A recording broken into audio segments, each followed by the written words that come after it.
warahmatullahi wabarakatuh. Selamat pagi semuanya kepada para pecinta bonsai kelapa dimanapun Anda berada. Jadi di sini saya akan memperlihatkan proses demi proses bagaimana menjadikan sebuah bonsai kelapa itu yang bagus dan kerdil ya. Jadi kita di sini akan memperlihatkan bagaimana proses mengecilkan daun kelapa itu sendiri. Jadi sahabat, kemarin sore saya melakukan pemangkasan atau istilahnya penyayatan pada pelepah-pelepah atau tapis yang ada di bonsai kelapa ini. Jadi kemarin tidak sempat saya videokan karena saya tidak punya alat yang memadai dan bekerja sendiri, jadi tidak sempat saya videokan. Namun di sini saya akan menjelaskan prosesnya. Jadi yang pertama sahabat-sahabat, bonsai kelapa ini dia apabila kita dibiarkan saja itu pelepahnya akan memanjang. Nah, jadi tidak akan terlihat bagus. Sementara yang kita harapkan pada bonsai kelapa itu adalah terlihat daunnya kecil-kecil dan pendek gitu ya. Makanya di sini kita lakukan pemangkasan. Jadi proses pemangkasannya itu dimulai dari tapis yang paling bawah atau pelepah yang paling bawah. Kita potong, terutama pada pelepah-pelepah yang sudah mengering itu kita potong. Dan pemotongan pelepah itu harus bertingkat. Jadi tidak boleh langsung babat habis ya, tapi bertingkat. Mulai dari pelepah yang paling bawah kita potong, kita rapikan, kemudian kita buang serabut-serabutnya, kemudian begitu seterusnya ke atas.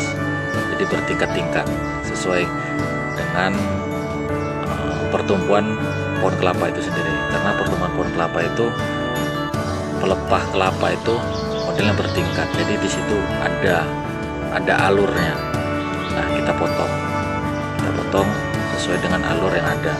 Jadi bertingkat-bertingkat.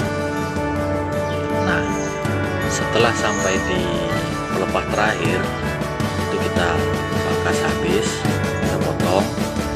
Dan untuk pemangkasan secara total atau pemotongan secara total itu jangan terlalu pendek, karena kalau terlalu pendek nanti menyebabkan pupus yang ada di dalam batang kelapa ini dia ikut terpotong. Jadi pangkal tumbuhnya pupus itu kalau bisa jangan sampai hilang. Jadi kita usahakan pemotongan itu sekitar 2 sentian dari pelepah terakhir, baru kita potong habis. Kan di sini masih terlihat sebentar. Nah, di sini masih terlihat pupus kelapa ini. Nah, itu jangan sampai habis ya, karena kalau sampai habis ya sudah, dia tidak bisa bertumbuh lagi. Jadi kita usahakan sekitar 2 cm dari pelepah besar yang terakhir di sini, baru kita potong habis. Nah, setelah kita potong habis ini,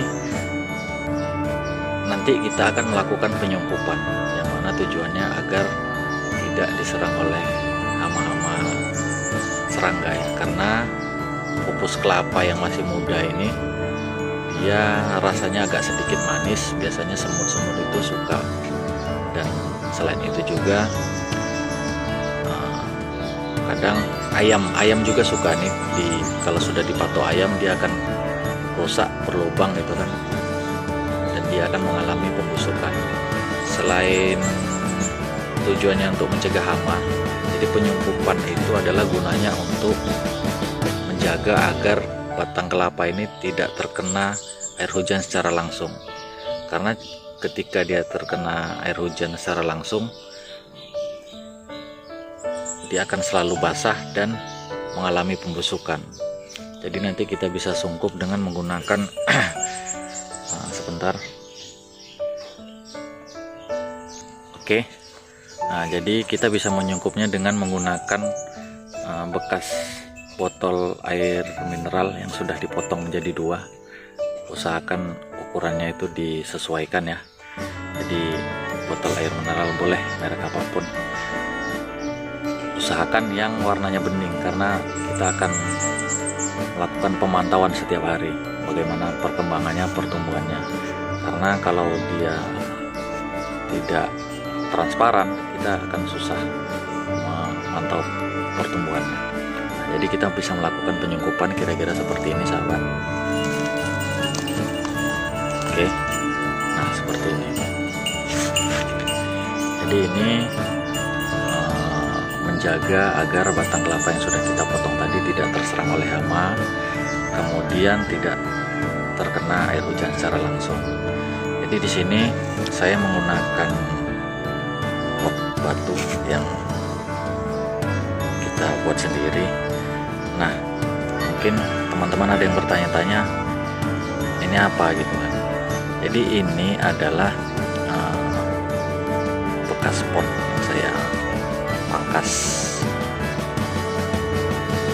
alasnya ya, kemudian saya balik, tujuannya agar ini sebenarnya dalamnya ini ada batok kelapanya, sahabat, ada batok kelapanya. Jadi saya menanamnya itu sistem tegak, yang mana nanti batok kelapanya itu dikelilingi oleh akar-akar dari batang kelapa ini. Jadi untuk menjaga agar akar-akar itu tetap tumbuh, makanya saya